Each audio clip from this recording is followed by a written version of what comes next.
Hello guys, this is GPW Theory and welcome sa panibagong video na kung saan ita-topic natin is top 5 favorite dinosaur ko sa Jurassic Park World franchise. At ika-top 5 ko is yung Atrociraptor. Alam niyo ba kung bakit? Kasi first time nakita ko siya sa Jurassic World Dominion at to be honest, ang ganda ng design niya.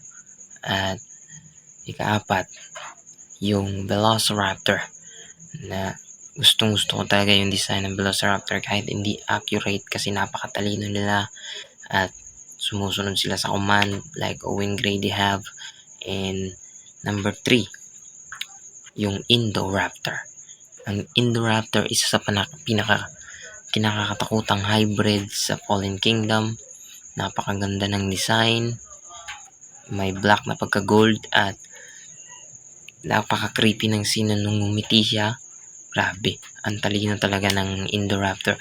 At number 2, yung Indominus Rex. Ang dinosaur na nagpa-down ng Jurassic World. Nag-take down ng Jurassic World.